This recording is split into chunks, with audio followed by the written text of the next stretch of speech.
You're listening to Trek.fm. Want to join in the conversation and share your thoughts on this episode? Join the Babel Conference, our listeners' discussion group on Facebook. Just type BABEL into the Facebook search field, and we'll look forward to seeing you there.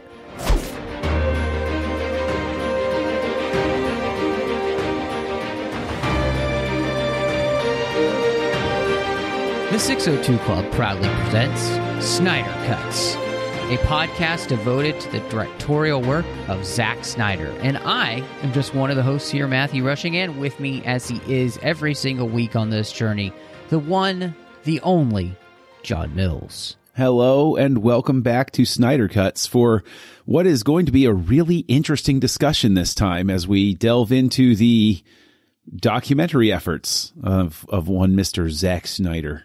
Yeah, I mean, this one's going to be fascinating because, you know, it's video documentary and shorts that he's done, and, you know, he hasn't done too many of them.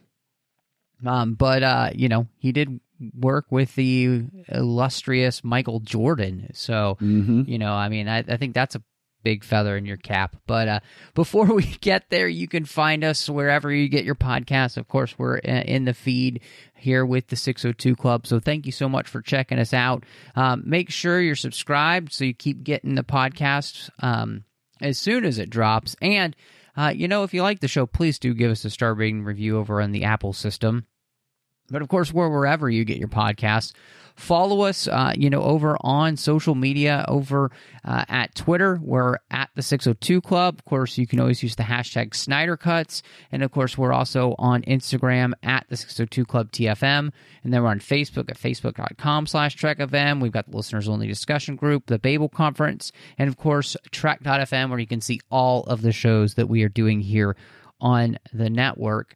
So, you know, John, this is really interesting because his first big documentary work, you know, outside of what we talked about last time, you know, all of the music videos he was doing, but he does this documentary. I almost like to think of it as Michael Jordan propaganda called Michael Jordan's Playground. And but one of the things that really struck me with this one that he has such a way of using the footage because here, obviously, he's not shooting this footage except for what they're shooting in Hollywood, those scenes.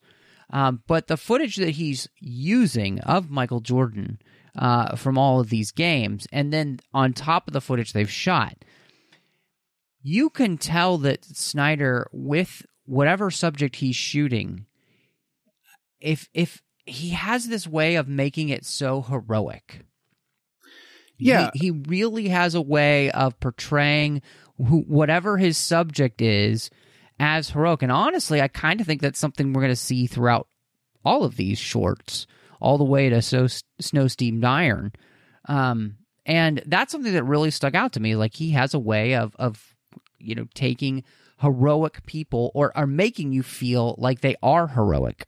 Yeah, I jokingly, I think I said in text message to you, I referred to this as a Michael Jordan hagiography, where he descends from on high to bestow basketball knowledge upon the poor children that wish to have his angelic teachings given unto them. And so that, the thing, this is, if I can play old fart for a second, this is the type of thing you could not escape in the 90s. Michael Jordan, stuff about how great Michael Jordan was an industry unto itself. And what's great about it is impossible to explain what a transcendent sports star he really was. The guy, he could do no wrong in anybody's eyes. And he is very comfortable in front of the camera. And I think that, to your point about the heroic stuff, there's definitely, with the footage that Snyder selects, it's all NBA game footage.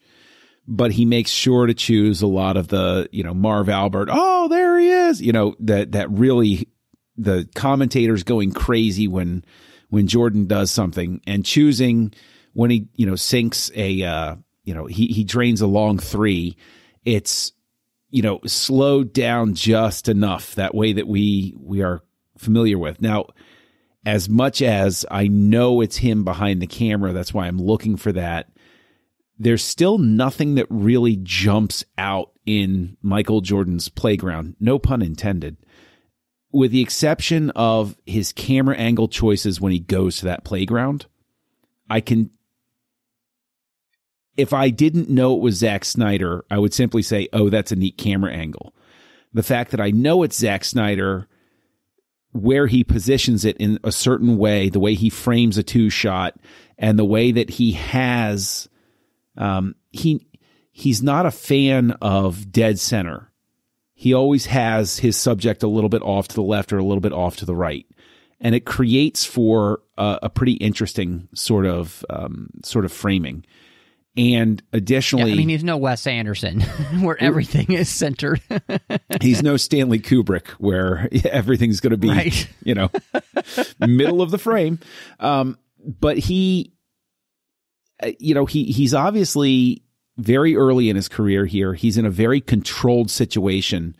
But what's interesting is in the beginning, when it's showing Jordan in the dream world, I guess, jumping up in shadow and draining the long shot and flying up for the dunk, and you have that perfect saturated sunset behind him.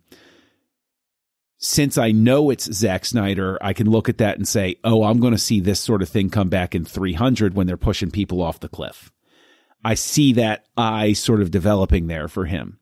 I see at the end his music video acumen coming to bear as Kid and Play dances with Michael Jordan and a few other people to have a song about how great Michael Jordan is.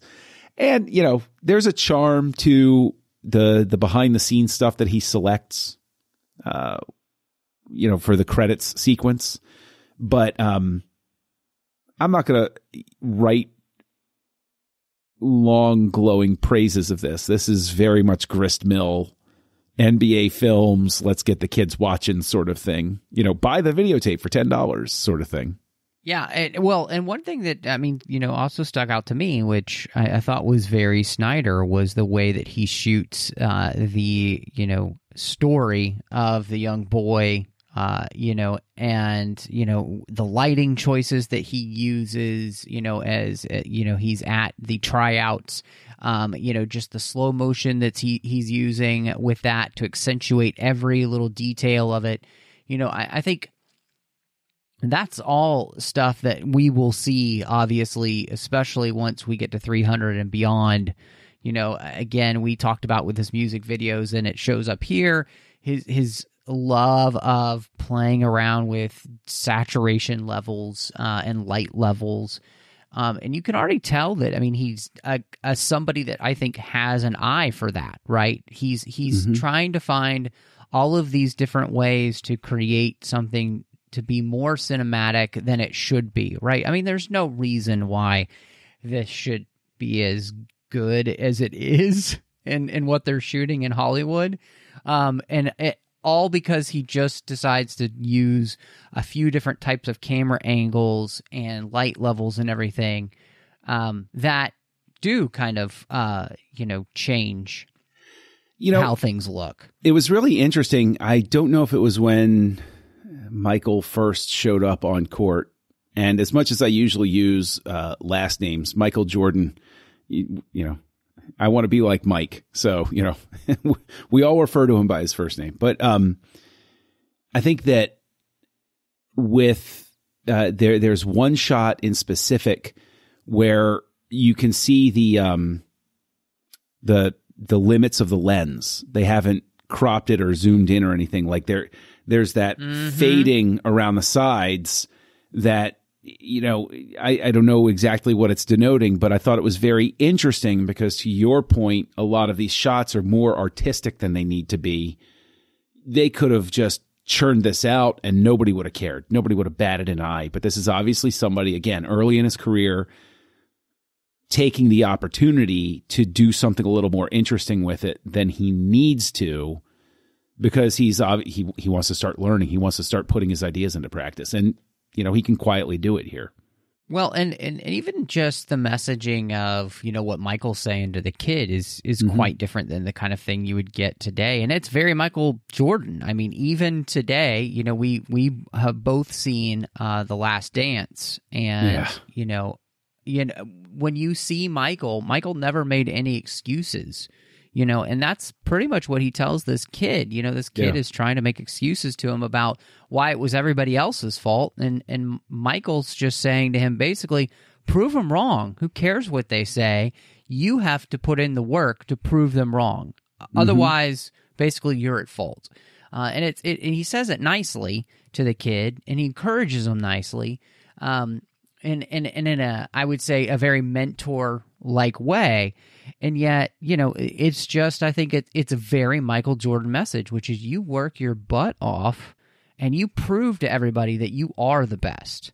That's the only way you become the best. And, the documentary even makes the fact that, Michael didn't make his first run at high school basketball. He had to go back and practice for a year and then come back, And it even, it alludes to the fact that, in college he had to prove himself. Then in the NBA he's had to prove himself.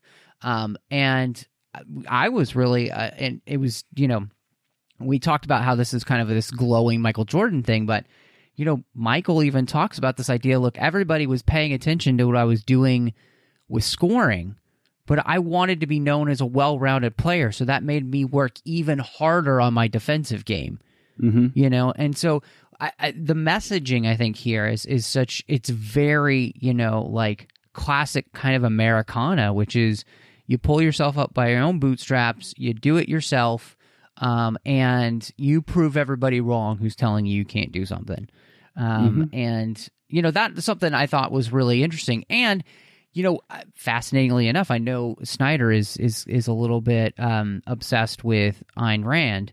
And The Fountainhead, he's been, wanting to make that for a long time. Touchy material. That he really loves.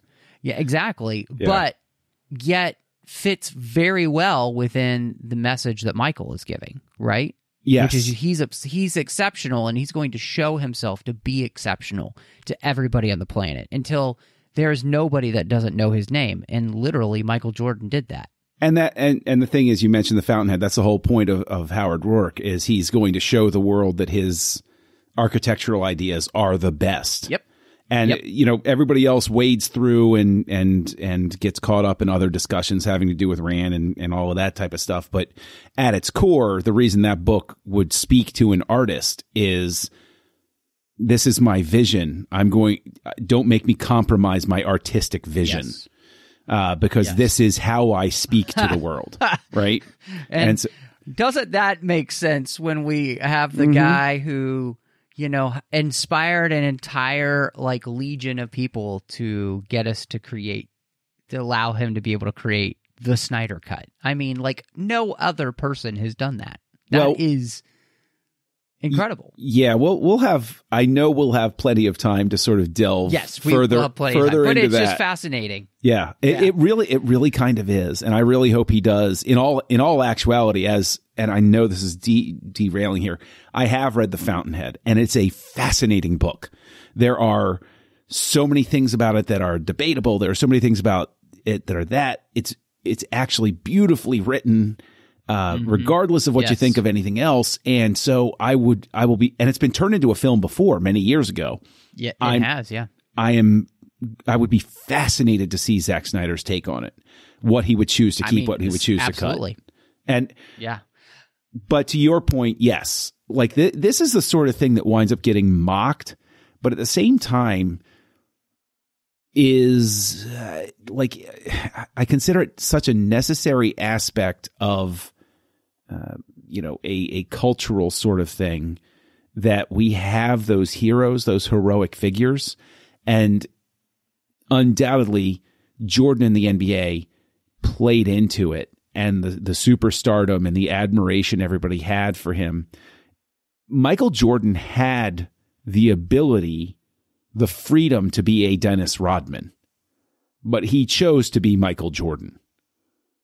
And he took it on. He's the role model for the person that says, it's my responsibility to be a certain type of person to the public because all eyes are on me. And so that speaks to your point. That is very much embedded in this. Again, this is not like a 5-star documentary that I'm going to buy, on Laserdisc and show to my friends or anything like that. This is gristmill stuff, but it still has those elements of the heroic story. To your point, when it gets to those things, I wasn't terribly honestly, when it's showing the recap stuff in the 90s, it would have been interesting with commercial breaks to sit there and watch Michael Jordan's playground and be like, oh yeah, I remember when we made that shot. Oh yeah, that was a great shot. Oh yeah, and here are other players talking about how much they love him and everything. But in a compact format like this, it's like, okay, I get it. Just show me the parts with just the kid interacting with Jordan, and then that absolutely cheesy music video at the end, which is such a time capsule of popular culture at the time. It's fascinating in and of itself. I mean, does anybody even know who Kid and Play are anymore?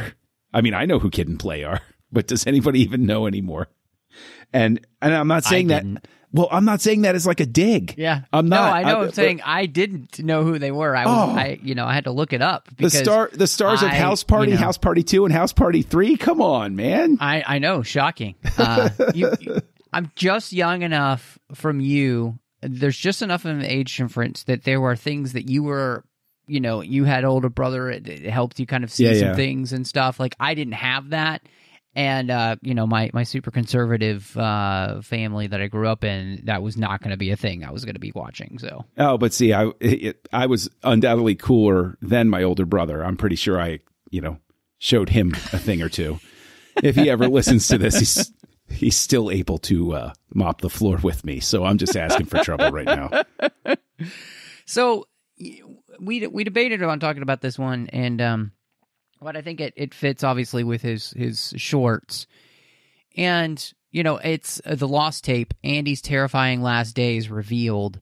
And this goes along with the movie that we're going to be talking about next week, the first movie, which is Dawn of the Dead. Mm-hmm. And,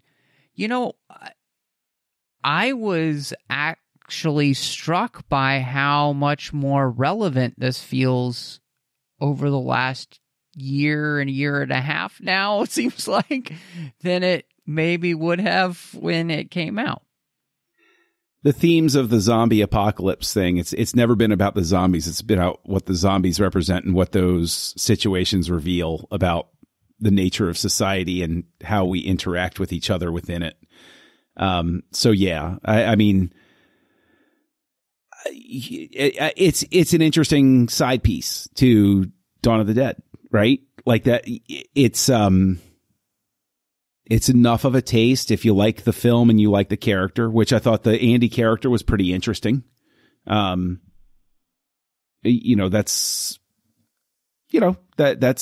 pretty interesting to watch and everything. And what's striking about it is the fact that Dawn of the Dead has this interesting side material with it.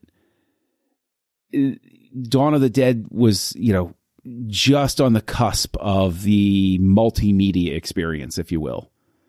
They were just starting to delve into that. And so, this is a relatively well-formed one that, I mean, it's an interesting curio sort of thing.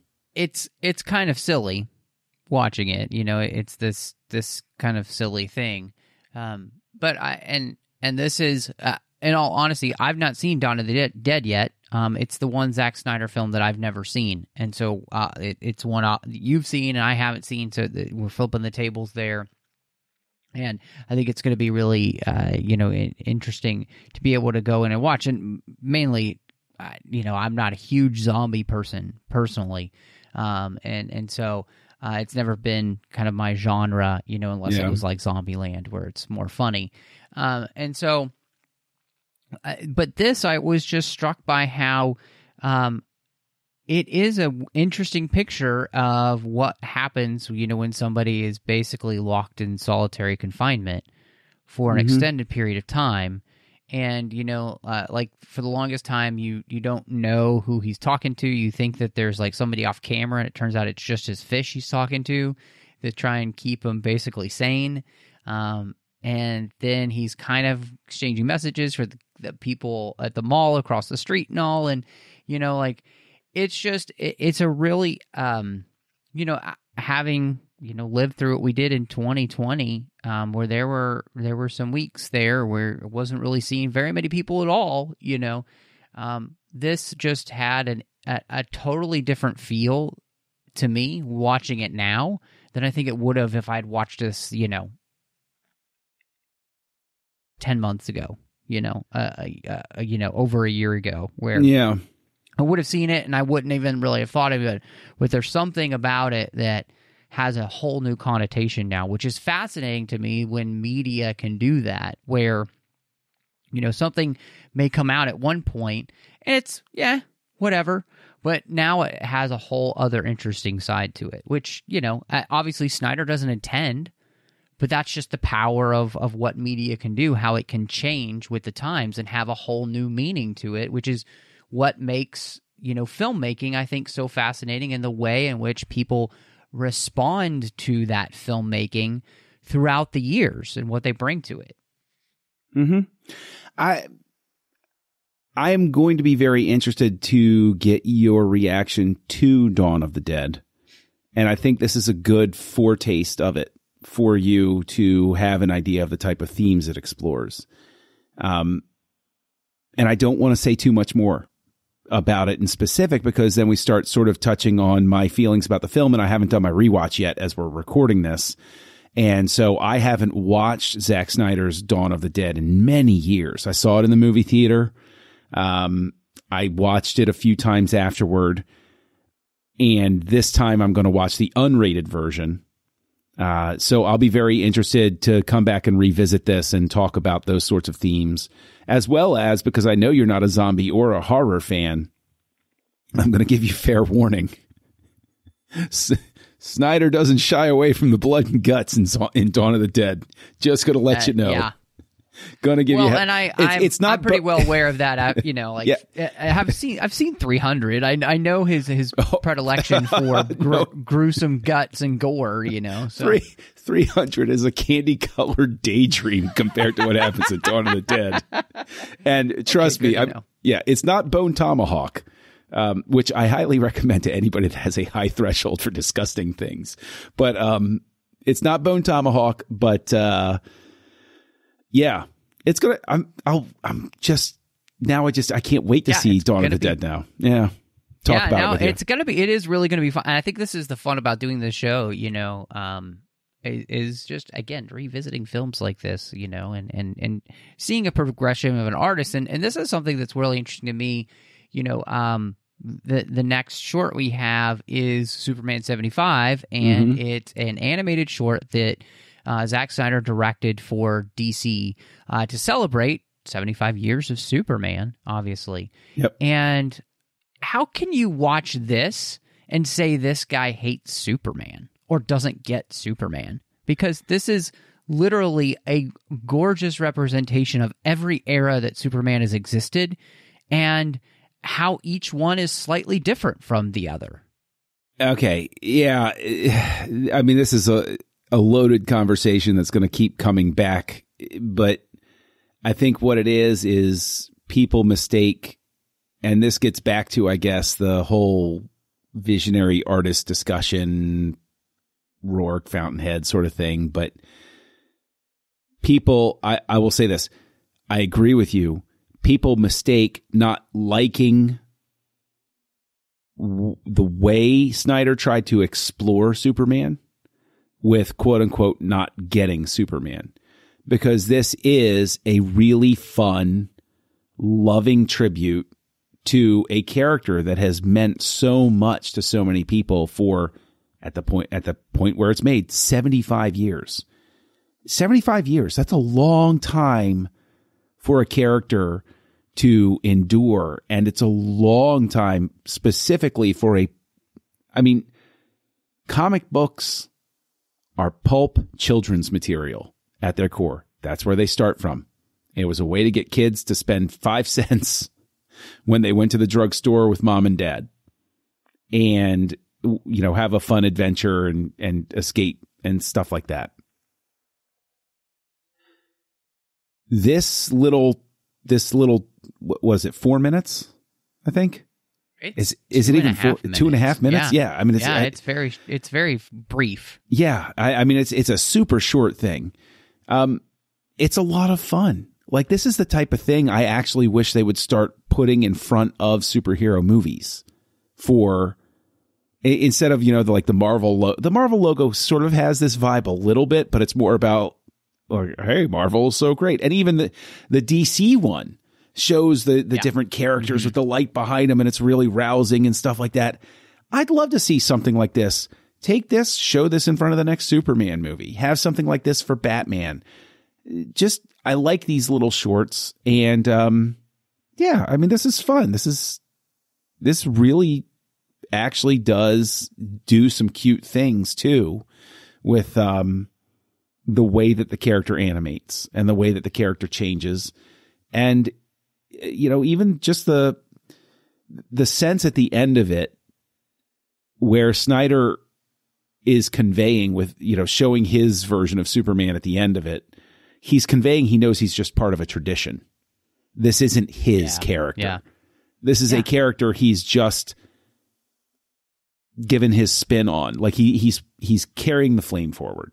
Well, and I think you're absolutely right, because, when you watch the short, one of the celebrations is the way in which the character is evolved, and the way in which each one of, these different characters the way in which Superman has kind of changed through the lens of their, said creators at that point, so originally, the Schusters, all the way to, seeing him in black and white on television, to seeing how he kind of changes in the golden age in the 50s, and they even kind of play up some of the goofiness of that, as well as, then into, what you get with the Super Friends, and, all of these iterations have had a lens through which the character is being viewed. And each of them is completely different. I mean, if you were to go back and read the original Superman character comics, most people, I think, would be kind of surprised at how different Superman seems to the Superman that we kind of think of now, right? Mm-hmm. I mean, he's a social justice warrior. He's beating up, crime bosses, literally in the first issue. So, I think, like you said, this plays out as somebody who does realize he's a custodian of a character for a time.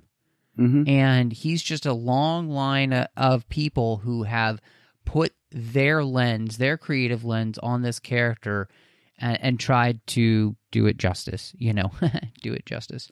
Yeah.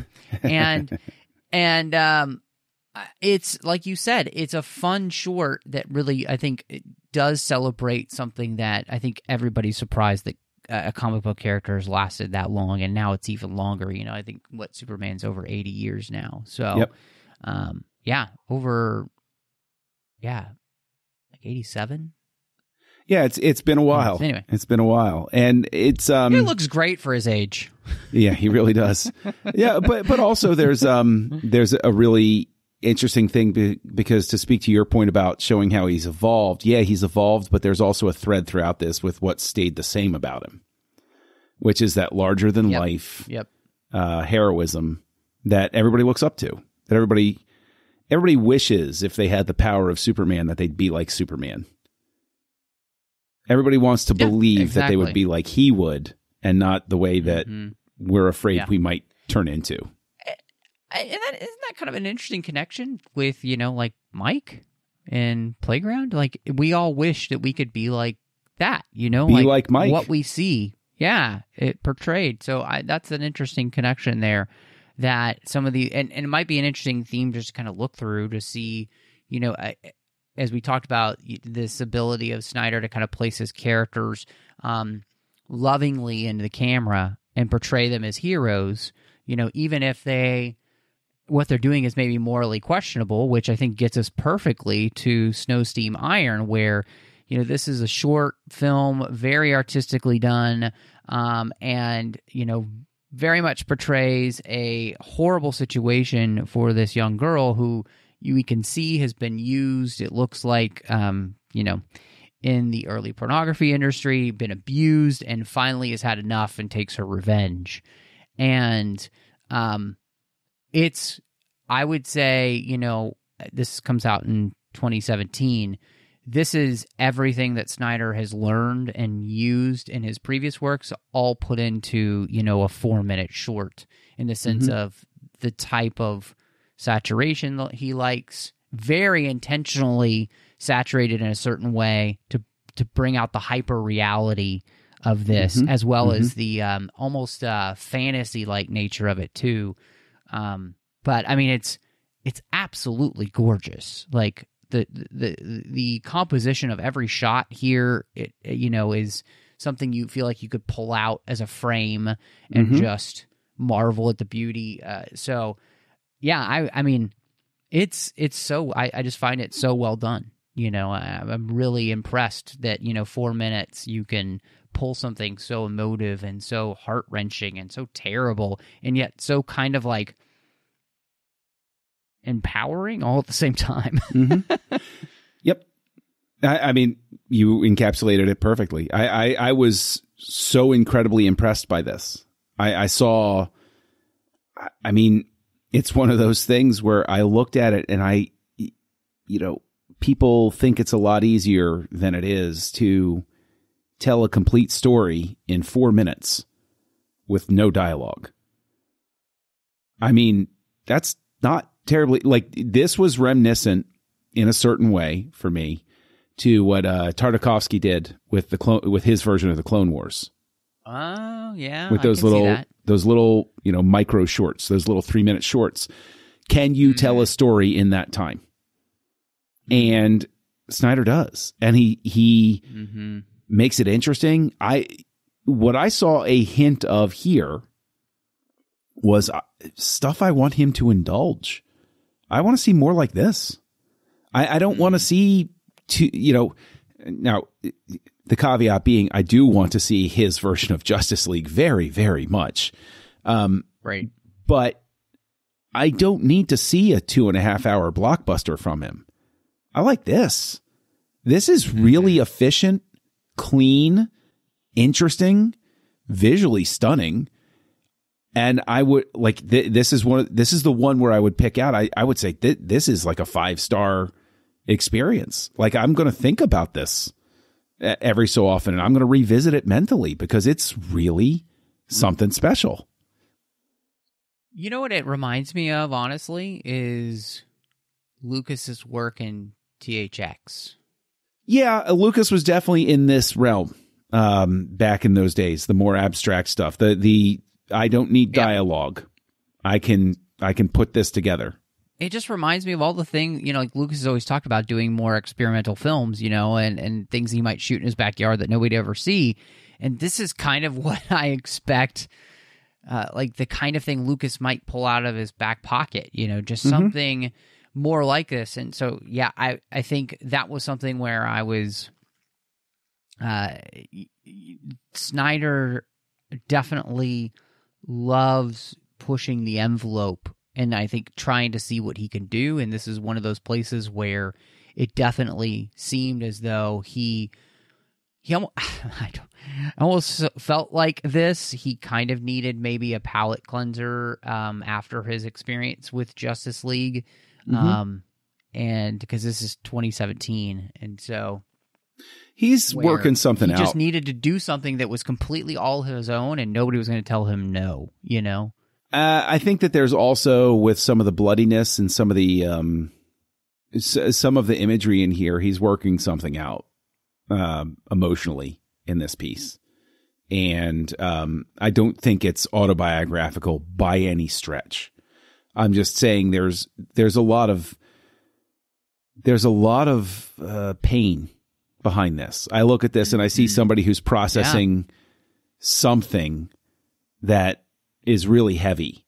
And again, I don't see anything autobiographical. What I see is just somebody sort of in a space where they need to put this sort of imagery together just to purge them. Like, you know what, this catharsis, that's what I'm seeing, him exercising some sort of catharsis with this and purging something out of himself, which is what artists do. You know, he shouldn't ever have to be beholden to the idea that the art dies when artists choose not to do certain things for fear of how they'll be received. Yeah. You got to just go for it, because regardless of whether the audience likes it or not, you have to put it out there. And you have to be willing to have people hate it. You have to be willing to have people love it. Mm-hmm. But then you get something like this, and it's really interesting, and it's really short, and it's 4 minutes, and it's one of the best things I've watched. I haven't watched it before now. It's one of the best things I've watched in the last year. It's going to stick with me. I don't want to praise it too much and go overboard or anything, but I'm really glad I watched it. You know, as you were talking, I was kind of thinking, because you were mentioning this idea in working something out. And I almost got the feeling as I was watching this, you know, because you kind of get this feeling that this story is about a girl who had been brought into something under one pretense, and it turned into something else, slowly but surely. And it just kept getting worse and worse and worse until she couldn't take it anymore. Knowing that Snyder's daughter committed suicide, as well as what he went through with Justice League, I think you're absolutely right in saying that he was working something out. And that there is a lot of catharsis here. And as I think about it, it's just it's a really moving and like a kind of emotionally moving thing to think about. Like somebody being able to try and put into film and work out something so, like having so much pain in 1 year, you know? And then just trying to let that go in a way in art. And isn't that what so much of what art is? And I think you really touched on something there that I hadn't thought of until then. And wow, I think you really nailed, you know, what was going on here. And I think that's what makes, on the front of it, you would, if you just watched this, you had no idea who directed it or whatever, really. I think you might think, what is this? You know, but once you know who this is and you know the situations around it, it really does stick with you, and it makes you keep kind of going deeper and deeper. And that's the beauty of really well done film. And it, like you said, it doesn't even have to be 2 hours. This is 4 minutes, and it's utterly affecting. And, you know, we live in the era of people don't even have the patience for a 2-hour film anymore. That he could wind up pioneering, you know, a return to form like that. But, you know, who knows? Who knows? Yeah, it's good stuff. You know, I'm really excited. You know, obviously we've covered the music videos, we've covered the shorts, and now we're on to the films of Zack Snyder. And of course, for those of you who don't know, this is what we're going to be covering coming up. We'll have Dawn of the Dead, 300, Watchmen, Legend of the Guardians, The Owls of Ga'Hoole, Sucker Punch, Man of Steel, Batman v Superman, Dawn of Justice, and then, of course, we'll be waiting for Zack Snyder's Justice League to come out and Army of the Dead. And so those are the films we're covering. And, of course, as we're covering this, we will be covering Zack Snyder's director's cuts of those as well. So we will be doing the unrated version of Dawn of the Dead, the director's cut of Watchmen, not the 4-hour version, but the actual director's cut. Same thing with Sucker Punch and Batman v Superman. So Maybe by that point we'll have his new edit of Batman v Superman with the IMAX scenes restored too on HBO Max. Who knows? But yeah, we've got a ton coming up, so I think it's going to be a blast. And if we can talk that in-depthly about a 4-minute movie, it'll be interesting to see once we get into his 2-hour movies, 3-hour movies. So, and I'm going to say, just so everybody knows, just as a reminder, what we said at the beginning of the first show. I occupy that bizarre no man's land of, I neither love nor hate Zack Snyder. I know his work. Mm-hmm.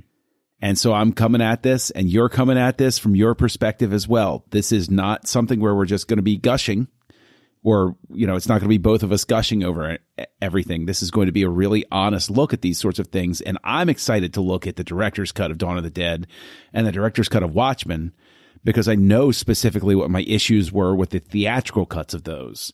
And I'm super interested to see how the director's cuts are different. Because I've wanted to watch them for years. So I'm glad that this show is giving me the excuse to visit them.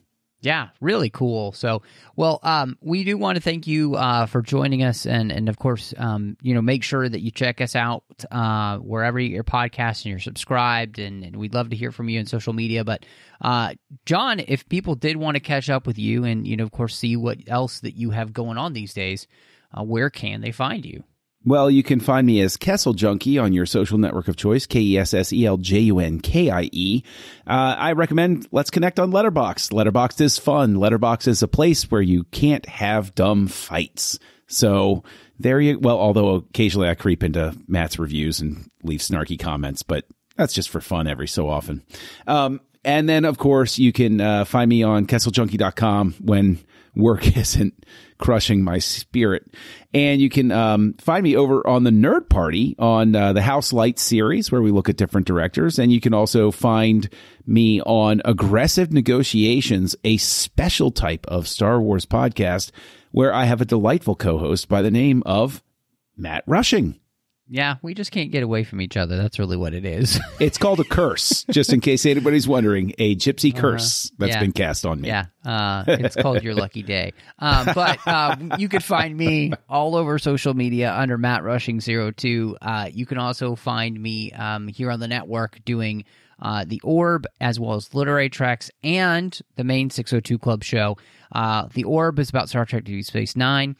Literary Treks is about the books and the comics of Star Trek, and of course the 602 Club is about all of the fandoms we love that don't have anything to do with Star Trek, so make sure you check out them all. And then of course as well, over on the Nerd Party Network, aside from doing Aggressive Negotiations, I'm also doing Outpost with Drea Kaufman, where we're actually wrapping up the Harry Potter series. We've been going through that one chapter at a time, and we're almost done. So it is a great show that you can listen to start to finish, your favorite book, favorite chapter. I mean, it's so much fun, so I hope you'll check that out. But we do want to say thank you so much for joining us. And this is Snyder Cuts.